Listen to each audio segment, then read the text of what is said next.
सभी की ओर से दुनिया साहब का 1 किलो की माला पहनाकर स्वागत किया जा रहा है। जो तालियों से आप स्वागत करें।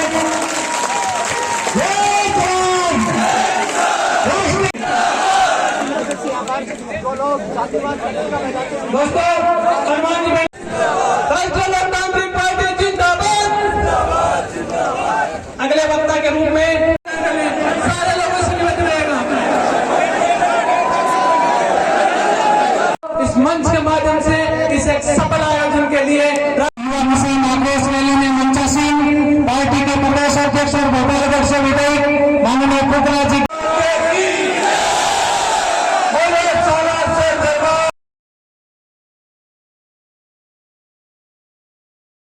भाषण का बट एक चीज जरूर मैं कहूं था कि मैं लोग विकास बहुत कराया।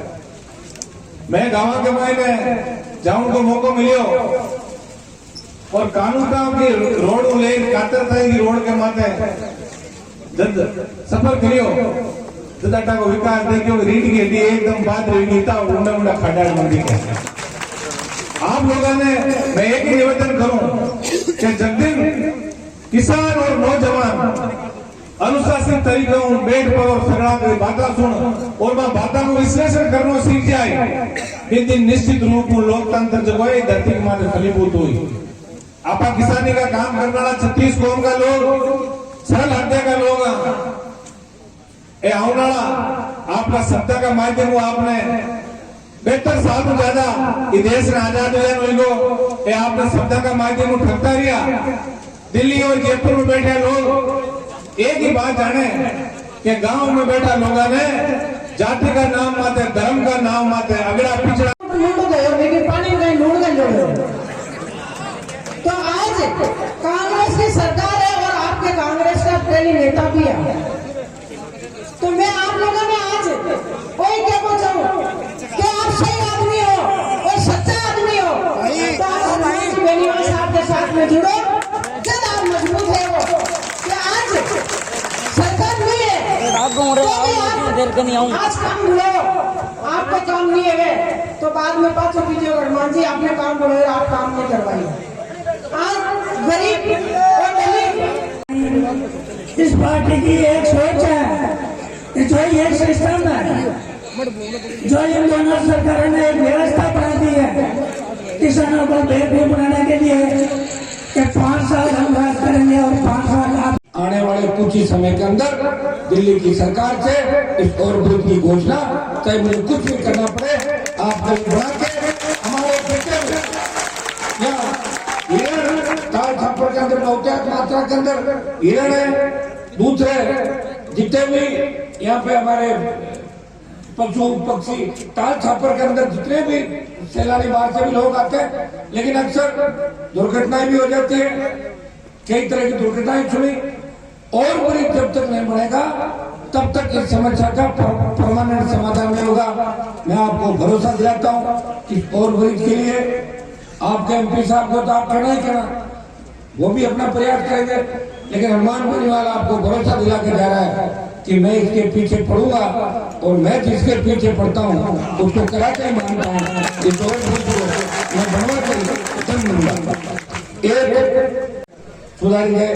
सड़कों के जितने भी मामले मैं सब आपसे वापस नए रूप के अंदर आप देखे भी आपने दिए और भी सड़कों के जो भी मामले मैं कोशिश करूंगा 2-3 सड़कें जो मेरे नागौर संसदीय क्षेत्र को जोड़ती है। एक तो चुनारी से मारोठिया बच्चों बच्चों सुनारी से मारोटिया जो सड़क है सुनारी से मारोटिया सड़क को इसी साल के अंदर बनवा देंगे। मैं भी इसकी घोषणा करके आपको अगर पार्लियामेंट चली तो मजबूती से देखना किस तरह आपको फिर भी बताऊं हिंदुस्तान की सबसे बड़ी पंचायत का था कि डीजल पेट्रोल कम होना चाहिए। इसमें दिल्ली की सरकार जितनी दोषी है उतनी राजस्थान की सरकार भी दोषी है। हरियाणा और दिल्ली के अंदर पेट्रोल डीजल आपका 11 रुपए 10 रुपए सस्ता है और यहाँ पे 10 रुपए महंगा। राजस्थान सरकार भी पूरा टैक्स लगाती है खेच है कि बुराई दिल्ली की कर ले और अपन भी पूरी लूट खसोट राजस्थान की जनता से करे। दिल्ली वाले और दोनों मिलकर लूट रहे पेट्रोल डीजल के मामले के अंदर। मैं विश्वास दिलाता हूँ कि पेट्रोल डीजल की कीमतें कम करवाएंगे। भाइयों, तीनों कृषि बिलों का भी आपने इसके अंदर लिखा है। तो आपको पता है कि तीनों कृषि बिल देश के अंदर जब आए, हमारे 400 से ज्यादा सांसद देश के अंदर होंगे।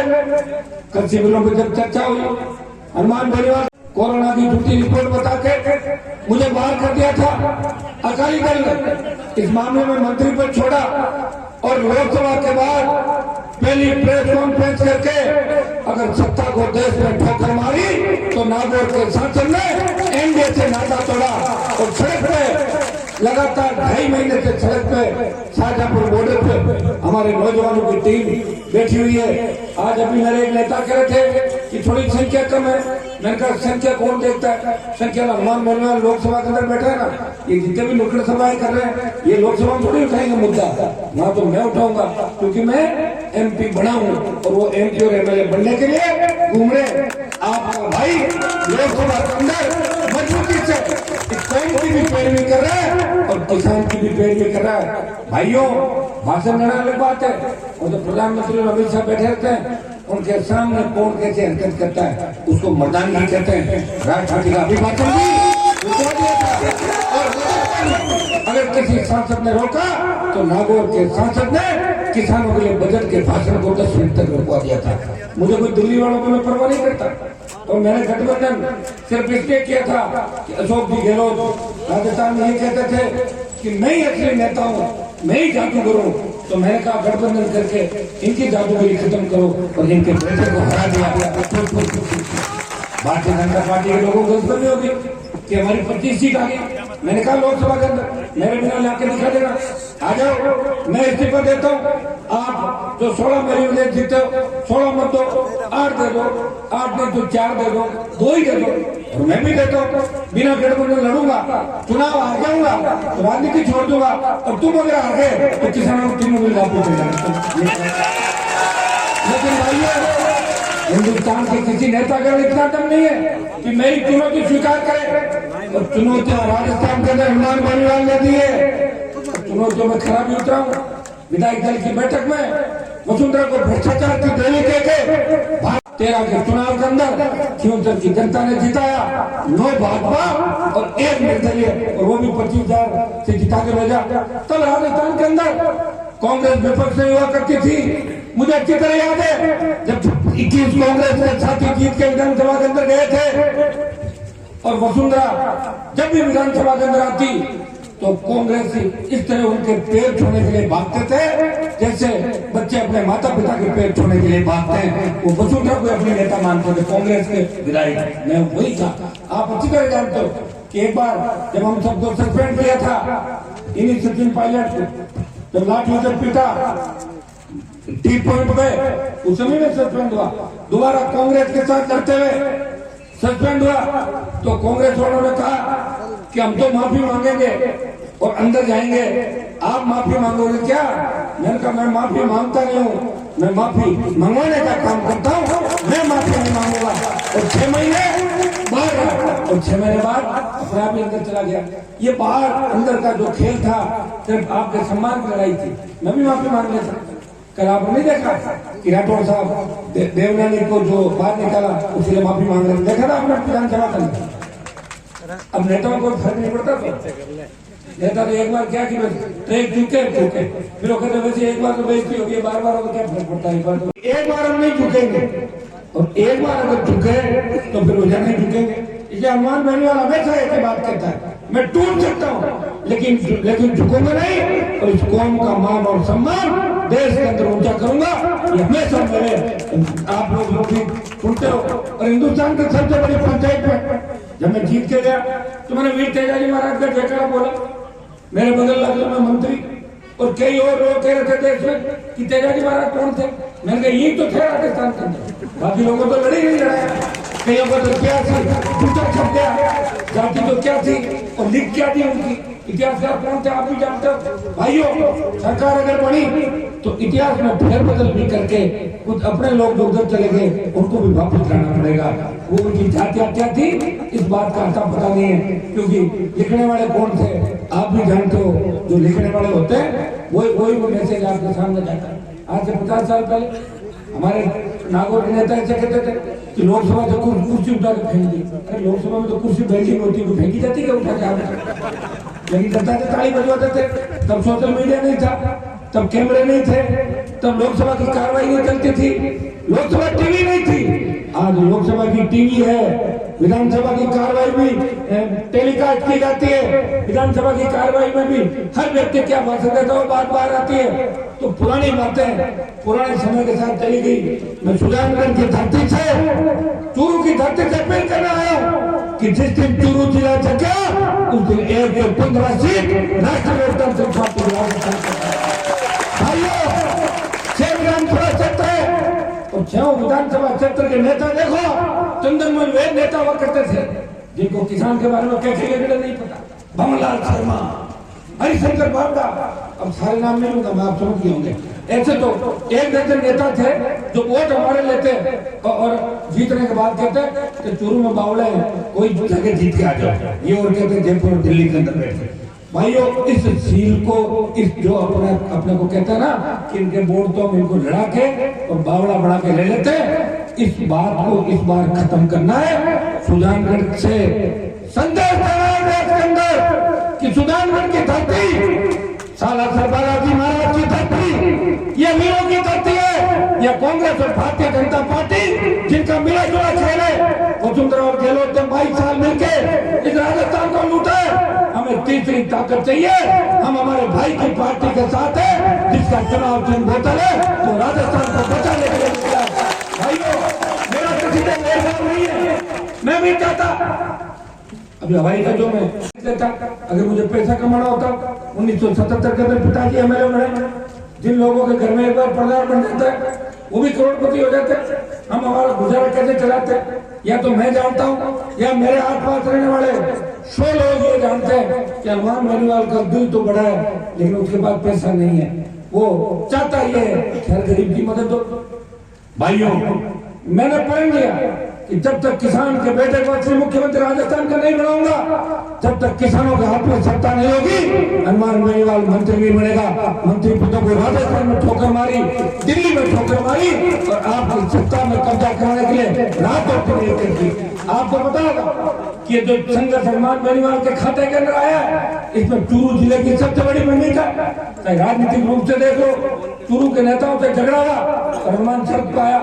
हमारे समाज के बच्चों को सीने में जब गोली मारी गई तब दूसरे नेता छुप गए थे बिलों के अंदर। अकेला हनुमान बेनीवाल इस किसान कौम और अपने कौम के मान और सम्मान की लड़ाई लड़ रहा था और उन अपराधियों को, हार्डकोर अपराधियों को, उनको ऊपर का रास्ता दिखाया।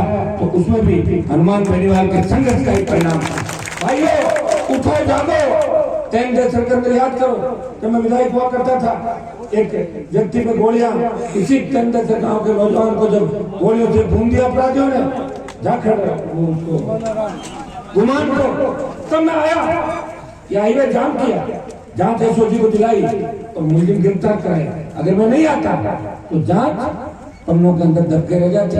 हनुमान बेनीवाल के घर पे जो आ जाता है वो उसकी जाति नहीं पूछता, वो पूछता है काम क्या है। और एक बात जरूर पूछता हूँ कि आ तो जाऊंगा आंदोलन करने, लेकिन मुझे कहीं छोड़ के बीच में मत भाग जाना। मैं कई जगह जाता हूँ, देखता हूँ कि मैं तो आंदोलन करने के लिए बाहर बैठ रहता हूँ, अंदर गुपचुप होके और अंदर सेटलमेंट करके चल जाते हैं।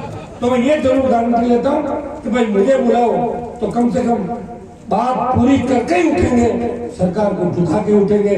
इसलिए जहां भी मैं गया हूँ आज तक किसी आंदोलन के अंदर हार नहीं हुई। और भाइयों, 13 से 18 के अंदर जब कांग्रेस और भारतीय जनता पार्टी ने आपस में गठबंधन कर लिया था, 21 कांग्रेसी वसुंधरा के घर हाथी देने के लिए जाते थे और विधानसभा में वसुंधरा को मानते थे, तब अकेला व्यक्ति राजस्थान को बचाने के लिए लड़ता था। राजस्थान की विधानसभा में वसुंधरा जब भी बोलती तो हनुमान बेनीवाल अपनी सीट पे खड़े होकर बोलता कि तुम भ्रष्टाचार की देवी हो, नीचे बैठो, मैं तुम्हें नहीं बोलने दूंगा। और ये आपने देखा इसी वजह से कई बार मुझे राजस्थान की विधानसभा से बाहर निकाला, कई बार मार्शल से पकड़ के ले जाते, कई बार सस्पेंड किया, लेकिन मेरे हौसले को पस्त नहीं कर सकी सरकारें।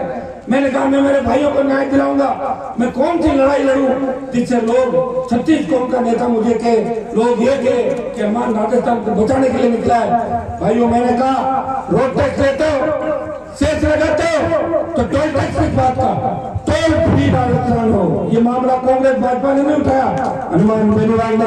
उनका नागौर की धरती से भरी थी और बाड़मेर सीकर बीकानेर पहुंचा, उससे पहले स्टेट हाईवे राजस्थान की सरकार ने स्टेट हाईवे टोल फ्री कर दिए थे। टोल मुक्त राजस्थान की बात करी, फ्री मुफ्त बिजली राजस्थान के किसानों को मिले, इससे टोल फ्री राजस्थान हो, संविदा कर्मियों को नियमित किया जाए और दोनों पार्टियों में बेरोजगारी भत्ता भी याद दिलाया तो हनुमान और राजस्थान के किसानों की हुकार है। पार्टियों को बेरोजगारी भत्ता याद दिला दिया। बेरोजगारी आरएलपी का गठन हुआ। आरएलपी के गठन के समय मैंने एक बात कही थी कि देश के किसानों को, जवानों को जब मेरी जरूरत पड़ेगी तो मैं गठबंधन मोदी के साथ कभी भी तोड़ दूंगा। और भाइयों, मैंने गठबंधन तोड़ दिया, सिर्फ आपके लिए गठबंधन तोड़ा। लोग तो मंत्री बनने के लिए पता नहीं क्या क्या कर लेते, भाई भाई आपने सामने लड़ लेते, सगे भाइयों को सामने चुनाव लड़ते भी राजस्थान के अंदर आपने देखा होगा। सगे भाई लड़के तो लड़के फिर साथ में बैठना चाहिए, एक साथ एक थाली में खाना खाते हैं। इससे ज्यादा पब्लिक को क्या बेवकूफ बनाओगे आप बताओ। भाइयों, अब आपका लक्ष्य और निशाना एक ही रहना चाहिए कि 23 में राजस्थान की सत्ता के शिखर पे मुख्यमंत्री हमारा बनाए। और एक बार अगर राज्य के मजे आपने ले लिए और सीएम आपका बन गया तो भ्रष्टाचार भी खत्म हो जाएगा, अपराध भी खत्म हो जाएगा।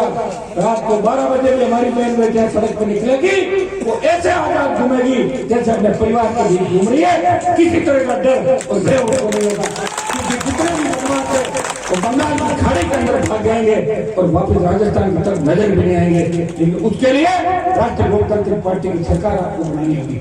सरकार बनाने वाले जिले कौन से? सबसे ज्यादा हमारे वोट है तो आरएलपी की तरफ बनने वाले वोट है। बाड़मेर, नागौर, सीकर, चूरू, झुंझुनू, हनुमानगढ़, गंगानगर, जयपुर, अजमेर, भीलवाड़ा, चित्तौड़, भरतपुर, अलवर, टोंक, यहाँ मजबूत हो जाओ। शेड्यूल कास्ट के लोग भी आ जाएंगे, मुसलमान भी तैयार है, यादव, गुजर, मेरा सब तैयार है राजस्थान का। हमने तो गठबंधन किया था डॉक्टर साहब और हमने मिलकर, लेकिन पता नहीं डॉक्टर साहब वापिस वसुंधरा ढांचे में कैसे आ गए। लास्ट उम्र का आखिरी पड़ाव था, वसुंधरा लेके वापिस ले गई। तो भाइयों, मेरा करा जो मैनेजमेंट हमारा था उसमें गड़बड़ हुई, लेकिन हनुमान बेनीवाल रुका नहीं, झुका नहीं। और देखिए पूरी जवानी 2003 से लेके 2023 तक जवानी के 20 साल आपकी सेवा में समर्पित कर दिए। बच्चे छोटे घर पे, उनके पास जाने में कई बार 15-15 दिन लग जाते हैं, लेकिन मैं उन बच्चों को ये कहता हूँ, बेटा मैं आ जाऊंगा, तुम्हें खिलाऊंगा। मुझे राजस्थान के इस किसान कौम का कर्ज चुकाना है, जिनमें विपरीत नौजवानों को रोजगार का साधन मिले, 4 लाख खाली पद भरे जाए, बेरोजगारी भत्ता मिले, कानून का राज राजस्थान के अंदर हो। हमारी बहन बेटियां सुरक्षित नहीं है। आज तक जो घटनाएं हो रही है और घटनाओं के बाद जो फैसले आते हैं, मैं कोई हाई कोर्ट, सुप्रीम कोर्ट के फैसले को चुनौती नहीं देता, लेकिन जो कोटा के राष्ट्रीय लोकतांत्रिक पार्टी के तीनों बेल में बैठे और हनुमान बेनीवाल ने दिल्ली तक ताल ठोकी। सीबीआई जांच होनी चाहिए, लेकिन जांच कराएगा कौन? ऊपर भी सेटिंग है, नीचे भी सेटिंग। इस सेटिंग को कैसे तोड़ोगे? खुद का राज बना लो। मैं आपको बड़े कोर्ट में फांसी की सजा को आजीवन कारावास में बदल दिया, क्या करोगे? उसको जिंदा रखे। जिस आदमी ने मासूम बच्चे निर्ममता से मारा, तब पूरे राजस्थान और देश के अंदर भावनाओं का सैलाब उमड़ पड़ा था। हर कोई कह रहा था कि अत्यावा हमारा हाथ आ जाए, हम उसको खुद मारते। और नीचे के कोर्ट में फांसी। नगर पालिका चुनाव के अंदर जिस तरह आपने आरएलपी को मजबूत किया, नगर पालिका में एक बोर्ड बना, पहली बार शहरों के अंदर हमारी एंट्री हुई और पहला किसान का बेटा हूँ जिसने पार्टी बनाई आपका शहर से, और पार्टी चल गई रही है। लोग पार्टी बनाने को कई बना गए होंगे, लेकिन 2.5-3 महीने ज्यादा चली नहीं। वो अध्यक्ष लेके आया, चल गई उस पार्टी को लेकर। और एक बात, कहां से मुख्यमंत्री बनाएंगे? जब आपको ये काम दिया तो सीएम बनाएंगे क्या? जिसको सीएम बनाते हैं उनको पुरस्कारी करने का काम नहीं देते। भाइयों, उनको आपको हैसियत बताइए कि आपकी हैसियत ये है। अब आप भारतीय जनता पार्टी को हैसियत बनाओ, तो बताओ कांग्रेस को बताओ कि आपकी हैसियत ये है। अपने भी कोई दिक्कत कि अपने भाई कांग्रेस और बीजेपी के अंदर चिपके हुए, जिस तरह इन्होंने 4 साल आपको धोखा दिया, आप इनके चिपके रहो, मौका आते बोतल में डाल दो, हाथों हाथ कहना मेरी तरफ काम निकालते रहो। लेकिन ये भी काम रखो कि आपकी रगों के अंदर वही खून बह रहा है जो किसान के बेटों की रगों के अंदर बह रहा है, हनुमान बेनीवाल की रगों के अंदर भी वही खून बह रहा है जो आम किसान के बेटे की रगों के अंदर बह रहा है। भाइयों, अपनी ताकत को याद करो, काम निकलवा लो, लेकिन आरएलपी को मजबूत करो। दिल्ली आज से चली गई, उत्तर प्रदेश चला गया, हरियाणा के अंदर हमारे बच्चों के सीने पे गोलियां मार के उन्हीं के परिवारों के झोलों के अंदर ठूस दिया। कोई देश का नेता नहीं बोला राजस्थान बचाए, बचाना है बचा लो, और नहीं बचाना है तो भाइयों 23 तक लड़ूंगा, और 23 के बाद कोई लड़ाई का ठेका मुझे नहीं ले रखा, पूरे 20 साल लड़ते लड़ते हो जाएंगे। इसे उठाओ, अपनी ताकत को पहचानो। एक ही चीज नजर आनी चाहिए, जो भ्रष्टाचार 22 साल के अंदर राजस्थान के अंदर हुआ है उसमें अशोक गहलोत और वसुंधरा दोनों बराबर के दोषी हैं। एक भी वरिष्ठ नेता पे कोई एफआईआर नहीं हुई। शांति धारीवाल पे भ्रष्टाचार का मुकदमा चला था, लेकिन वसुंधरा के पैर पकड़ के धारीवाल ने अपना नाम निकलवा लिया, और संधू जो जेल में था उसका मुकदमा विद्रोह सरकार कर रही है। भारी भ्रष्टाचार 22 साल में राजस्थान के अंदर वसुंधरा गहलोत ने मिलकर किया, एक दूसरे के पूरक है। और आरएलपी की अगर सरकार बनी, सारे मामलों की जांच करा के दोनों को गिरफ्तार करके और जेल के अंदर डालेंगे। ये बात आज नहीं की है, ये मैं पहले भी कहता हूँ। हमें राजस्थान को बचाना है, और राजस्थान को बचाने के लिए राजस्थान के नौजवान और किसानों को आरएलपी को मजबूती राजस्थान में देनी है। हम जल्दी तीनों कृषि बिलों के साथ साथ संपूर्ण कर्ज माफी राजस्थान के अंदर, फ्री बिजली, टोल मुक्त राजस्थान, बेरोजगारी भत्ता और रोजगार को लेकर बड़ी रैलियों का आयोजन करेंगे। हम इसकी घोषणा भी जल्दी करेंगे। चारों उपचुनाव आरएलपी राजस्थान के अंदर मजबूती से लड़ रही है। सर 2023 तक के लिए बोला है कि 2023 तक की मैं आपकी सेवा कर सकता हूँ, उसके बाद में मैंने ठेका नहीं ले रखा। और क्या उसका मतलब ये है कि 20 साल से लग रहा हूँ, उम्र भी तो धीरे धीरे जा रही है ना, उधर बढ़ रही है। 20 साल की लड़ाई बहुत होती है। 23 के अंदर अगर मिशन 23 पूरा होता है हमारे साथ जुड़ के और जोरदार तरीके से 23 में रिजल्ट आते हैं, तो निश्चित रूप से हमें आगे लड़ाई लड़ने की आवश्यकता नहीं पड़ेगी। तो सरकार आ जाएगी, लड़ना किस बात का? लड़ाई तो सरकारों के खिलाफ लड़ी जाती है। मैंने कहा 23 तक की, पहले मिशन 18 था, 18 से 23, और 23 में अगर नहीं तो कोई जरूरी नहीं 23 के बाद लड़ा जाए। बेनीवाल जी, भ्रष्टाचार की शुरुआत सरपंच और विधायक कोटे से होती है, और जनचर्चा ये रहती है कि विधायक का 10% कमीशन है। क्या मैं आपसे पूछना चाहता हूँ कि आपकी पार्टी से कोई भी विधायक इस 10% कमीशन की हार नहीं बढ़ता? अगर बढ़ेगा तो पार्टी निकाल देंगे उसको। बिल्कुल बिल्कुल, ये हमारे साथ भीड़ नहीं, ये सब मेरे भाई हैं। मेरी एक आवाज पे 5-5 लाख लोग इस राजस्थान के अंदर, सबसे ज्यादा तादाद में 36 कौम के, खाली एक मेरी कम्युनिटी के लोग नहीं है, 36 कौम के लोग यहाँ पे आए हैं। और ये इस बात का संदेश है, ये मुझे जिस तरह बार बार ऊर्जा देते हैं कि हनुमान जी आप आगे बढ़ो, आपको थकना नहीं है, हारना नहीं है। राजस्थान की सत्ता पे कांग्रेस भाजपा को भगा के राजस्थान की सत्ता पे कब्जा करके नौजवानों और किसानों का भला करना है राजस्थान का। सर, लोकसभा में आपको भिजवाने में भाजपा का भी हाथ रहा है। तो मैंने 16 सीट भाजपा को भी दिलाई थी। बेनीवाल जी, यहाँ सबसे बड़ा मुद्दा है कि चूरू सेना रैली भर्ती है, वो कैंसिल हो चुकी है। यहाँ के लगभग चूरू सेना भर्ती, नागौर सेना भर्ती जो यहाँ से उदयपुर चली गई, उसका मैंने पुरजोर तरीके से उठाएगा। और चूरू के तमाम मामले जो मेरे पास आते हैं, मैं हर संसदीय क्षेत्र के राजस्थान के मामले उठा लूँ। चूरू सेना भर्ती का भी मामला पुरजोर तरीके से उठाऊंगा। प्रत्याशी को लेकर क्या रणनीति है? सुझाव अब बना लेंगे, हमारे तीनों विधायकों के साथ साथ 8 प्रभारियों की घोषणा करेंगे, जिनमें कौन कौन आगे यहाँ पर रहेंगे इलाके के अंदर। शीघ्र ही हम एक बार फिर एक बड़ी आक्रोश रैली टाइप सालासर या सुजानगढ़ का आसपास वो करेंगे आगामी। निष्पक्ष रूप से आपने सेवा की है, जैसे हनुमान जी को कुछ नहीं मिला, आपको भी, लेकिन आपको तो विधायक और सांसद बना दिया गया है। तो वैसे तो हनुमान जी राम जी के भक्त है ना, वो तो मिला ही था। उनको शक्तियाँ तो मिली हुई थी ना हनुमान जी को, तो राक्षसों को मारते थे ना उठा, वो तो काम करते ही थे। राज नहीं मिला उनको, राज पे उस पर नहीं बैठे। भविष्य आप भी वो काम करेंगे, रास्ता रहेगा सर? आप भी वो राक्षसों को मारने का काम करेंगे? राक्षसों को तो मैं ही तो मार रहा हूँ राजस्थान में। कई राक्षस मार गिराए, कई वो राजनीति छुटा दी। भविष्य में एनडीए से इधर नहीं आ रहा है जब तक बिल वापस नहीं होता। बिल वापस होने के बाद एक बार लोगों को पूछेंगे आम राय क्या है, क्योंकि एक बार रास्ते बदल जाते हैं तो वापस आने के बड़ी दिक्कत। मोदी जी कहते हैं, और सोनिया की यदि बात आती है तो सिर्फ सीधा सोनिया कह के निकालते हैं, क्या चक्कर है? अभी भी वो प्रेम अभी है? लेकिन आपस में दोनों का नहीं आपका बेनीवाल जी राजस्थान की भूत भूतने के लिए कोई नई तिक्की